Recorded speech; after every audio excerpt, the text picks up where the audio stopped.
Salvete omnes. Welcome to Monday's AP Latin YouTube live stream. We're excited to have you with us here today. We've got some interactive stuff planned for you, right, Ben? That's right. I'm Ben Johnson. I am a Latin teacher in Maine, and I think we're going to talk about the first thing. Let me share my screen first. Part of the, since we're on YouTube, one of the neat things about a lot of stuff with live streaming is being able to talk to the audience in kind of live format. And we can't really do that with the way that the comments are, but we would love to be able to reach out on Twitter. So we've got Parwa Luongo. I don't know, is that you, Jenny? That's me. That's Okay. me. And so I'm at Latin Tutorial, and please feel free right now if you want to engage, if you want to send out some questions to us, or even let us know what we're doing a great job, or if we made a mistake or something like that. But please feel free to add us on Twitter, and maybe we can include that in the live stream today if it goes well, and maybe address some of your issues, or even just like answer some questions that you have about specific bits of the Latin or things that we've talked about. So we'll come back to this, but Parwa Luongo and Latin Tutorial. Either one is fine. Like, we'll both be checking throughout this live stream. So this is the famous section today that we're going to cover that has the errant duo itinera bit. So I'm going to stop sharing this right now, and we're going to pop over to my iPad, and we're going to talk a little bit just to put us into context of where we all are in Gaul. I know that a couple of live streams ago, we talked about the bigger map of Gaul and how Caesar places the people in different locations. And then he talked about the Helvetians, and we didn't really talk about the Helvetians that much. This is a great old map. I love old maps of all parts of the Roman Empire and stuff like that. So we might be familiar. This looks a little bit like modern day France. But when we're talking about Helvetia, we're talking about this area over here. So notice it's where modern day Switzerland is. It's just north of Italy. So Italy is this Italia down below it, and it's separated from Italy by the Alps. And it's also connected in with Greater Gaul. And we talked about Orgetorix, who was planning on sending the Helvetians out of their territory into Gaul, and that there are two paths to do that. A couple other things to talk about. We have the Roman province is right here. So the Romans were in Gaul at this time, and this is really kind of the Transalpine Gaul area. So there are Gauls living here. In this section, we're going to talk about the Allobroges, who are recently conquered. They may or may not be friendly to the Romans because of that. We also are, the Sequani come up a lot in book 1, and that is the section up here. And you can see that both the Roman province and the Sequani territory border on Helvetia. We're going to be spending a lot of time right here where this lake is in blue. That's Lacus Lemannus, that is Lake Geneva today. And I think if you see underneath, I can take off some of these.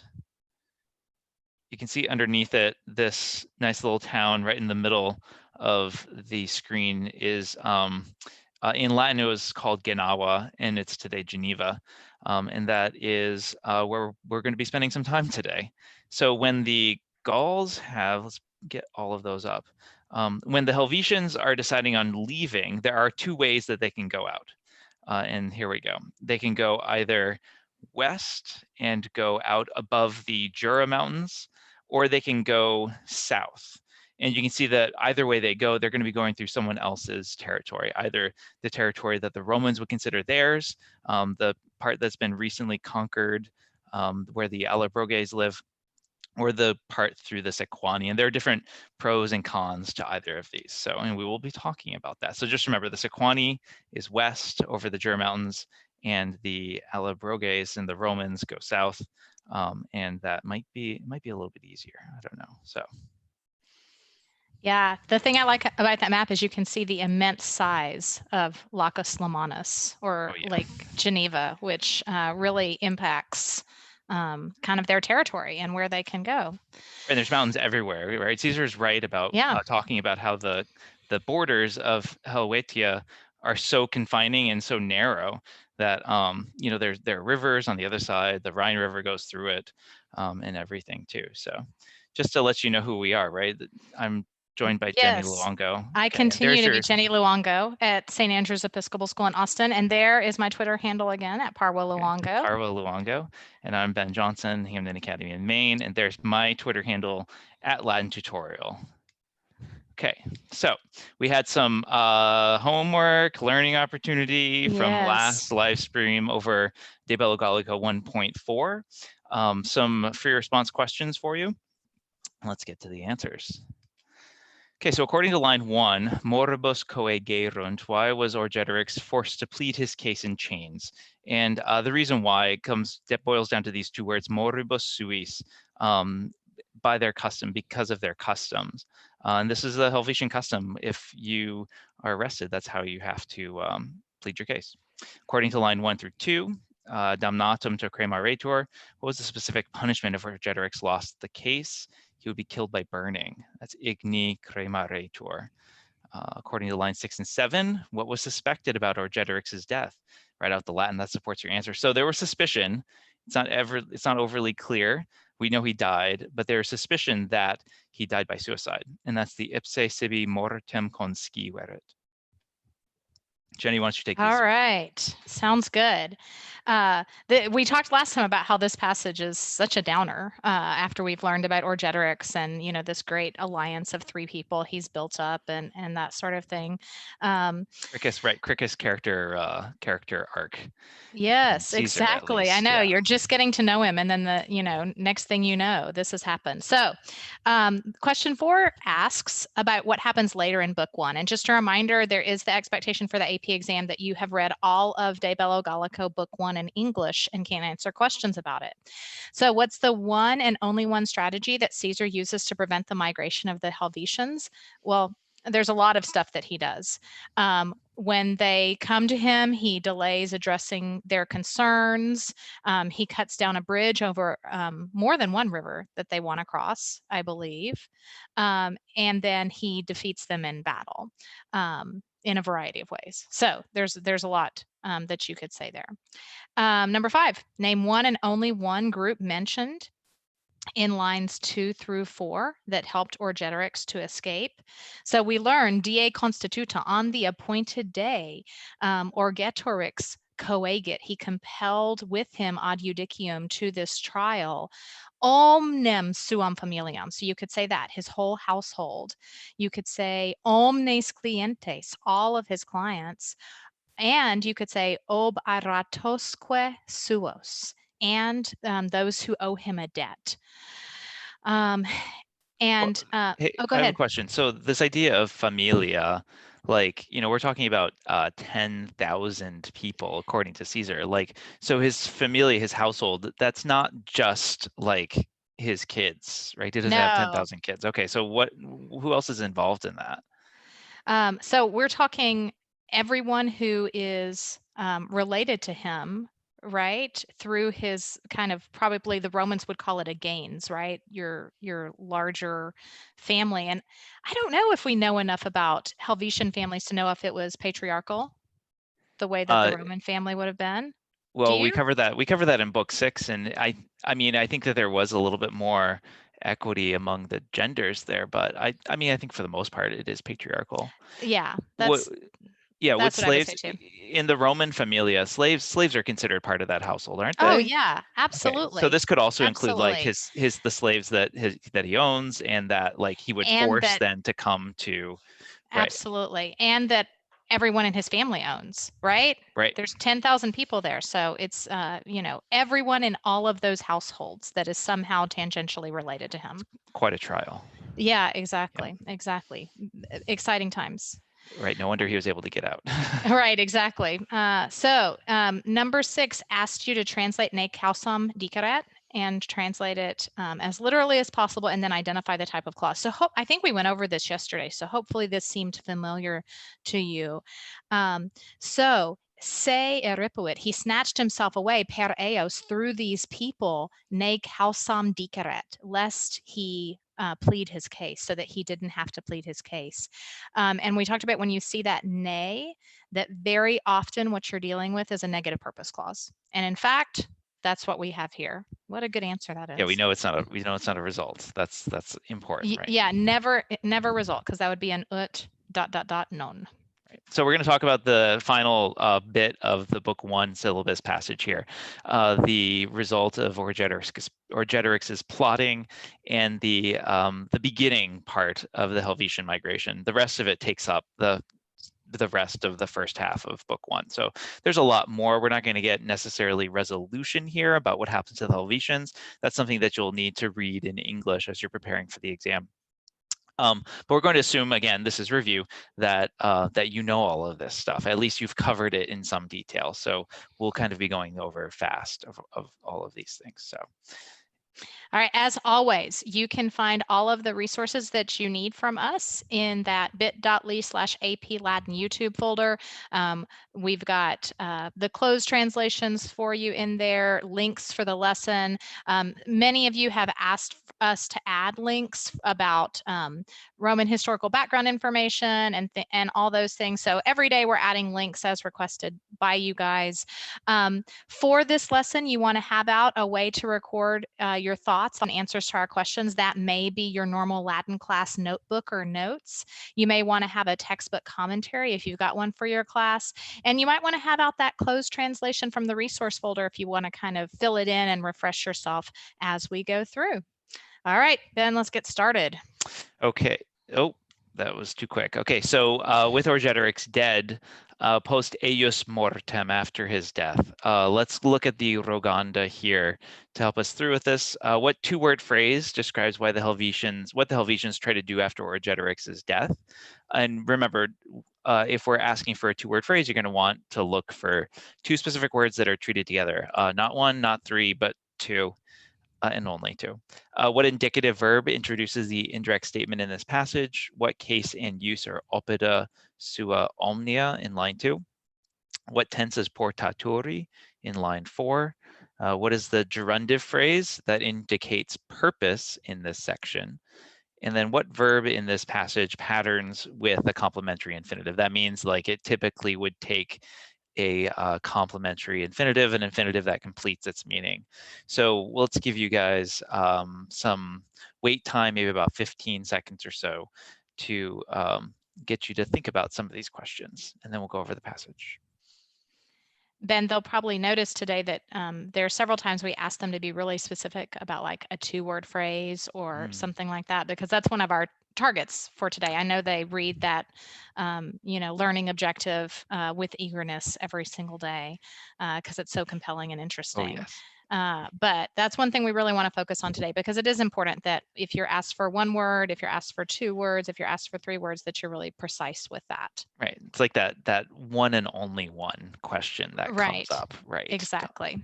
Okay, so here we go. So maybe there could be two possible answers to some questions, and that's what we think is the case going on here. So after his death, the Helvetians, they conantur, they try to do, facere, that which they decided to do. So quod constituerant is a two-word phrase that describes what they tried to do, that which they decided. And the quad refers to the id. And you also might have said maybe ut exeant, which is namely that they would leave. What indicative verb? So what indicative verb introduces the indirect statement in this passage? So that's arbitrati sunt in line 2. So they thought, or they judged, they believed that that they were ready, say paratos esse, for this situation. And so they did a whole bunch of things. And the next verb that we want to kind of look at is that incendunt. They burn up opida sua omnia, all of their towns. And an oppidum is, it's a specific technical structure in Gallic society.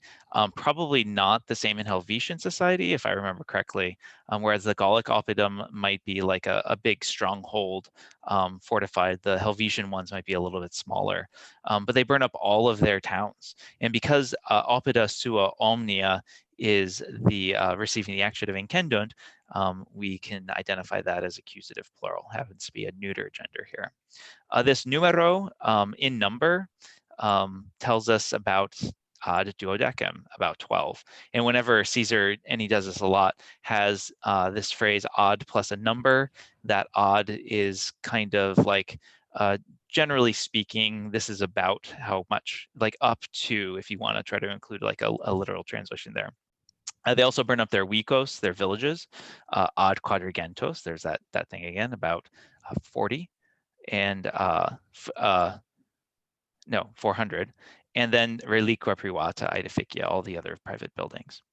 And then we've got a discussion here about the fermentum omne, all of their grain, they comburunt, they again burn up. Praeter quod, except that which they would bring with them. And portaturi there is a future participle in an active periphrastic sort of construction. And the reason for doing this is so that they would be a little bit more ready to endure omnia pericula subeunda, to endure all sorts of dangers on their journey. And that is the gerundive phrase that shows purpose. Remember, when you have a gerund or a gerundive in a prepositional phrase introduced by ad or by causa, you can really show purpose in that situation.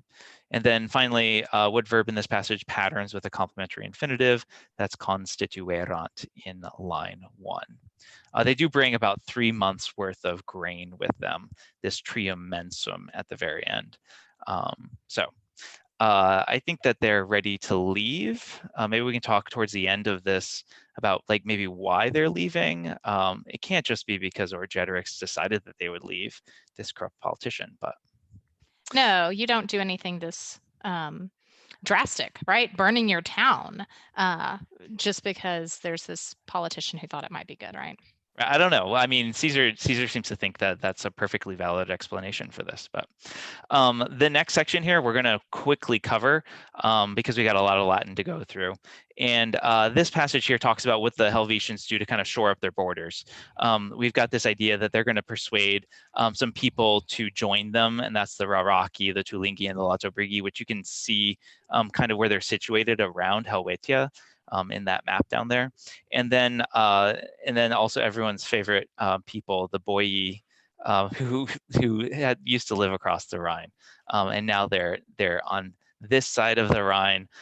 They too join with the Helvetians in order to go along with with this big migration. Well, and I'll confess that that last sentence I said, you know, Ben, we've got a lot to cover today. Maybe we should cut this one. And he reminded me that we had to be able to say the boy. So the boy, it's right? done. It's done. Oh, all right. And it's only one sentence too. That's typical Caesar, right? Right. One exactly. sentence, 4 lines.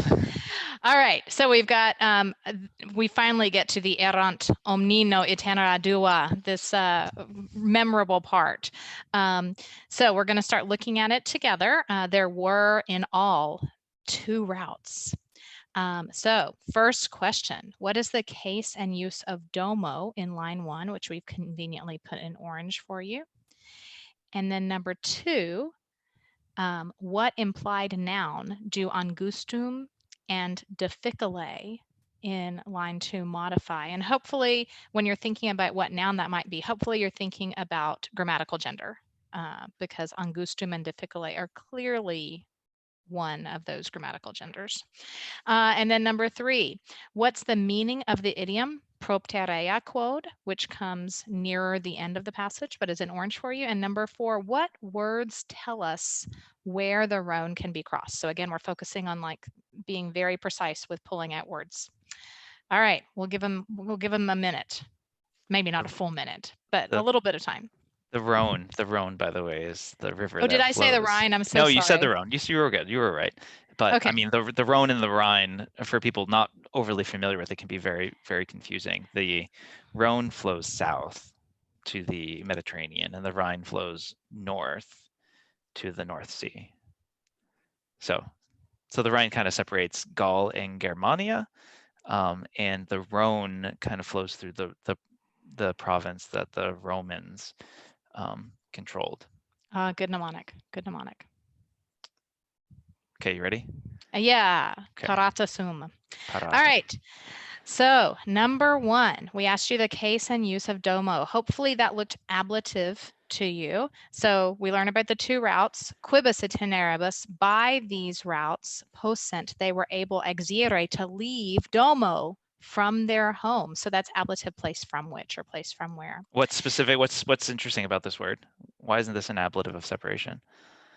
Oh, so this is a word that exists in the locative case. It's one of those special nouns. So usually it's proper nouns like Roma, cities of towns, cities, proper names of towns, cities, small islands, but also domus, humus, and rus exist in the locative case. So words that exist in the locative case don't need prepositions. So don't ever expect to see them. It won't happen. Yeah, there's a Unless, Monty Python skit about this, right? right, exactly. Yeah. Okay. Romans go home. All right, number 2, what implied noun do angustum and difficile modify? So hopefully you were realizing when I was giving you that big old hint to think about the and the that this is a neuter noun that you're looking for. So the unum, the one route that Ben pointed out earlier, per sequanos, through the Sequani territory, angustum et difficile, was narrow and difficult. And we talked about how there was that Jura mountain range right there that's problematic.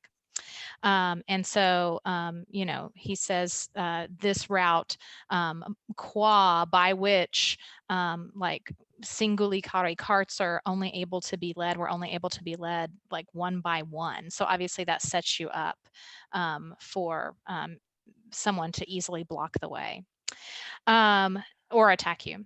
So number 3, what's the meaning of this idiom propter quod that comes later in the passage? So this comes during the part where we're talking about alterum iter, the other route, per provinciam nostrum, through our province. That was the southern route.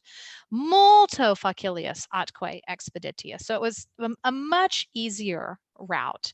And we learn it's much easier propter ea quod, because. Okay, so this is an idiom that Caesar likes to use. My students are always like, why doesn't he just say quod? He likes to skip words everywhere, all over the place. But, propter ea quod, just learn that idiom.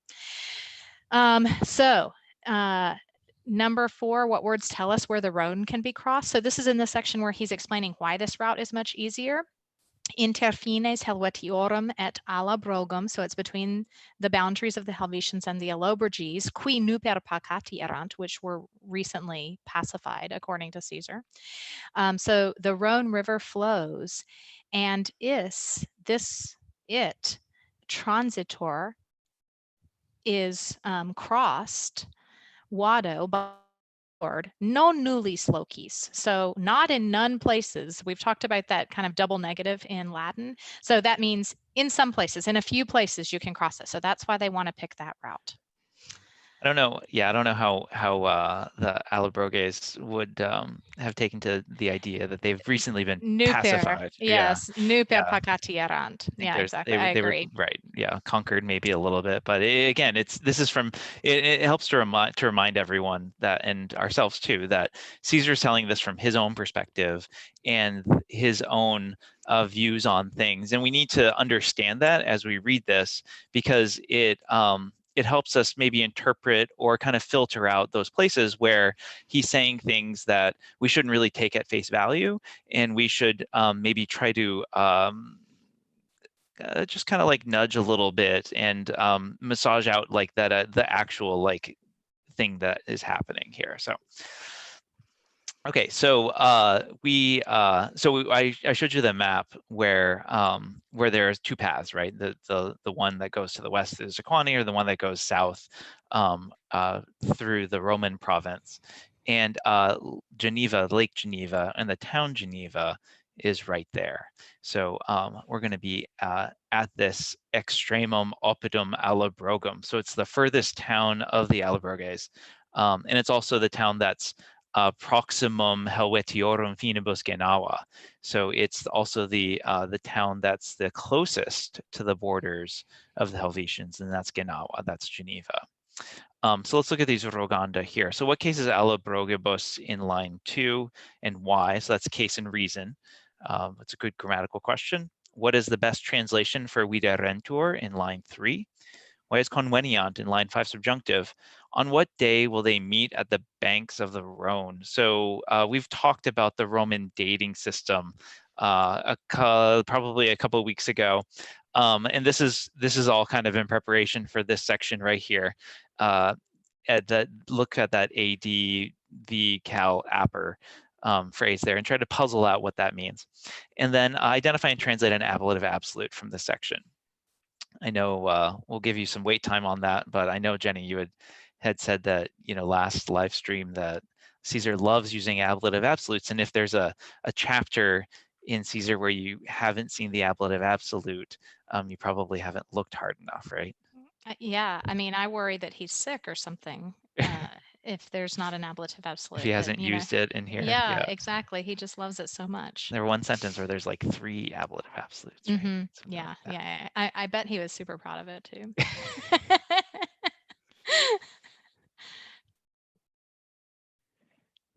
Okay, so let's go on. So let's see how this is. Were easy. Okay, so there's a pons from this town that reaches to the Helvetians. And we have this existimabant in line 3 that's going to govern the third sentence in this section. And so they think that, and it's going to introduce an indirect statement, that they could could either persuasuros, either persuade the Allobroges.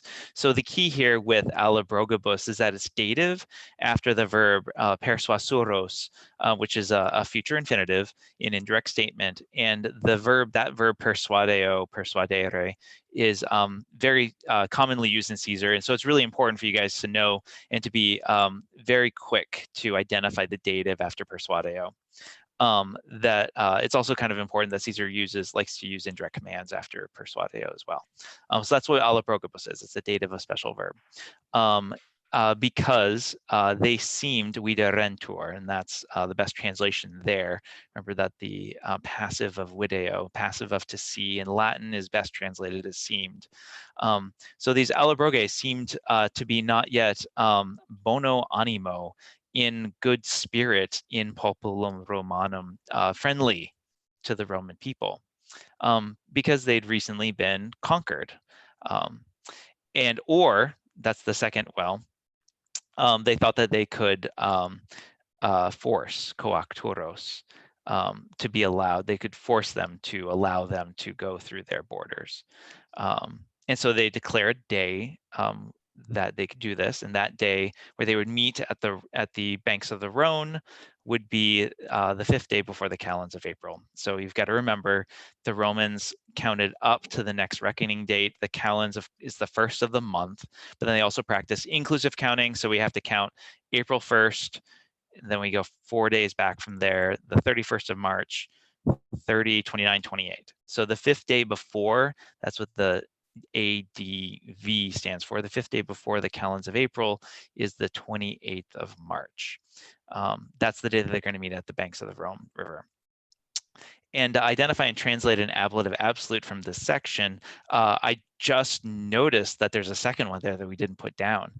So there's this omnibus rebus ad perfectionem comparatis, with all of their things for setting out collected, the rebus comparatis. But there's a second one that we didn't identify. Oh, it's the date. It's at the very end, right? The Lucio Pisone aulo Gabinio consulibus, with Lucius Piso and Aulus Gabinius being the consuls of that year. So we'll make sure that we add that to this slide when we upload it to the resource folder. And they definitely get 100 if they put that one too. Yes, of course. Yeah, actually, extra credit, 100, okay. 102.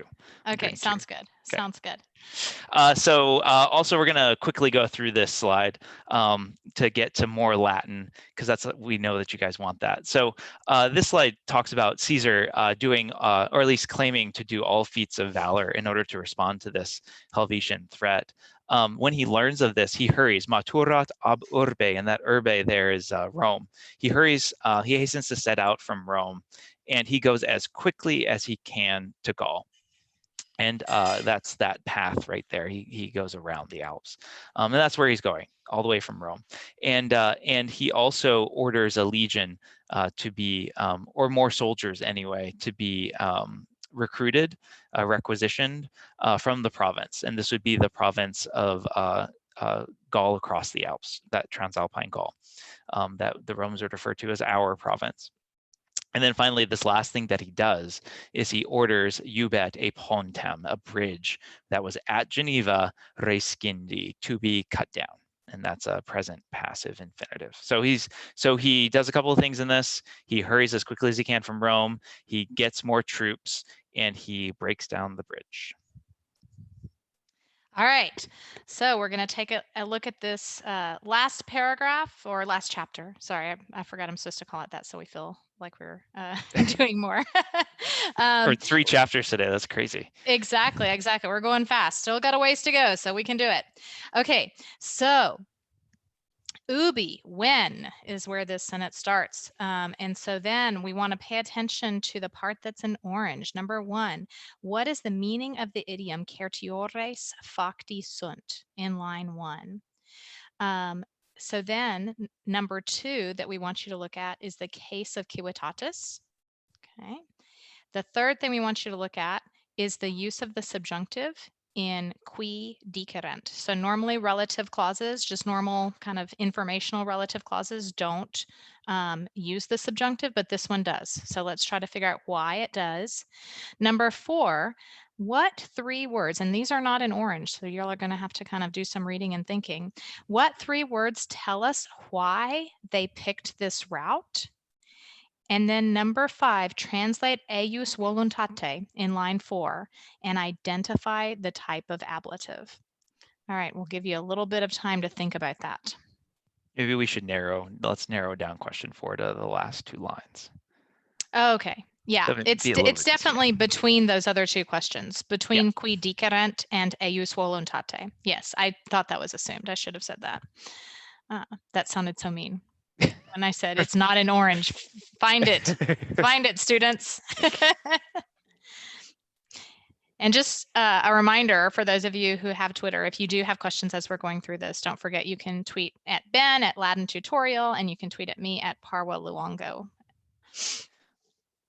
Sometimes I like Gallic names, Nameius and Verocloetius.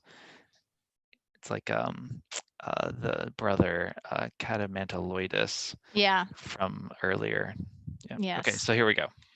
All right, so when certiores facti sunt, Helvetii certiores facti sunt, the Helvetians were informed de eius adventu, about his arrival. And we don't need to even say the name of who has arrived, right? It's Caesar.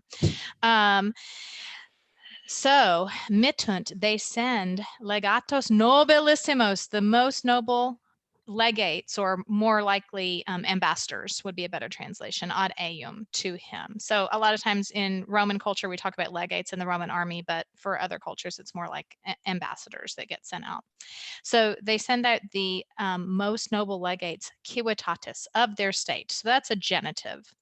Number 3, what use of the subjunctive is qui dicerent. So they send those ambassadors qui dicerent, who were to say, or in order to say. So don't forget that you don't need an ut to show purpose. Relative clauses can also show purpose, and that's what's going on here. Number 4, what 3 words tell us why they picked this route? So propterea quod, again, that idiom, because haberent, they had aliud iter nullum, no other route. Remember that other route through the Jura Mountains that they don't want to take. It's too difficult.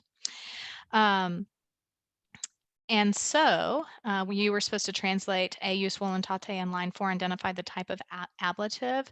So they asked him ut to permit lycaeat them to do this for themselves, eius voluntate, with his willingness, with his permission, with his consent. So a lot of times with an ablative manner that doesn't have another ablative adjective, we expect a cum, but this is kind of an unusual one that doesn't have a cum. One way that I check for manner is, does it say how they were going to do something? And if it does, it's probably an ablative of manner. It answers that question, how. So how were they going to do it? Eius voluntate, with his permission. Yeah, this is a pretty hard ablative to kind of to puzzle out in figuring out what it is, especially because it doesn't have that cum there. But it also is important to remind everyone that this idea that certain types of ablatives are required to have certain prepositions, especially in poetry and with Virgil, but also sometimes in prose. We see Latin authors sometimes use them without prepositions, and it's perfectly fine. So just be nimble and agile around some of these rules, because the rules aren't necessarily always followed, right? Rules are meant to be broken. And especially with Latin authors, they are broken quite a bit. So, okay, so let's do the rest of this section on a pear deck. What do you think? That sounds good. That sounds good. If you want to take down your screen, I will get the pear deck up. All right, here we go. So you guys are going to go on your device to joinpd.com, joinpd.com, and you're going to type in these 5 letters, S, F, D, L, Z. Stoic flashlights. Oh, yes. Sorry, we've got the mnemonic. I forgot to say it. So joinpd.com, SFDLZ. And the mnemonic is Stoic flashlights drive lovely zebras. They must know that we're doing a Roman culture thing today, because the Romans were such Stoics. They just didn't use their emotions to teach them, to direct them how to drive their zebras. All right, so we'll wait another few seconds. We are, as always, pushing our time limit. So if you aren't able to get on at joinpd.com before I get started, don't forget that you can join after we get started with that code SFDLZ, and we'll try to remember to say it more than once as we get going. But I always get so excited talking about Latin that I forget to tell them what the join code is. And I forget that our faces cover it up. So SFDLZ at joinpd.com. All right, I'm going to get started, and I'm going to try to remember to remind them of the code SFDLZ. All right, so looking at this next part of the passage, we want you to drag your red dot to a verb that introduces an indirect statement. I'll read it through for you real quickly. And there's actually more than one. So don't be surprised. Don't be surprised. Caesar, quod memoria tenebat lucium cassium consulem occisum exercitumque eius ab Helvetiis pulsum et sub jugum missum concedendum non putabat. Neque homines inimico animo data facultate per provinciam et teneris faciundi temperaturos ab injuria et maleficio existimabat. So just a reminder that joinpd.com, SFDLZ. All right, I see a lot of people with their dots on tenebat, which is one of the possibilities here. Caesar, because he was remembering, he was holding it in his mind that something happened. So that's what we're always looking for an indirect statement. Then I see a lot of red dots on putabat. I can barely read it. I'm glad I almost have this passage memorized. So yeah, he was not thinking that something else. And then, oh, look at them. Look how good they are. Existimabat at the end.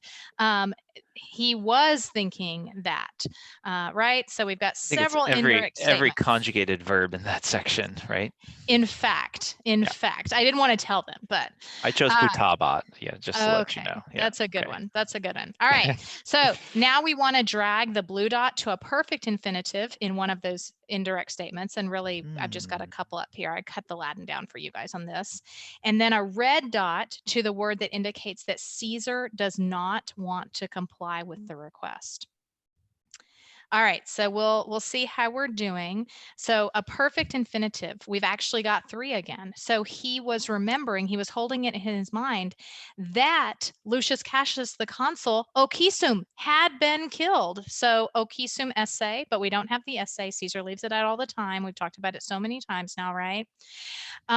Also, and he remembered that his army, Lucius Cassius' army, Pulsum, had been driven back ab Helvetiis. So that's another one, that Pulsum. And then last, Missum, and had been sent subiugum, under the yoke. Remember that humiliating punishment for a Roman army.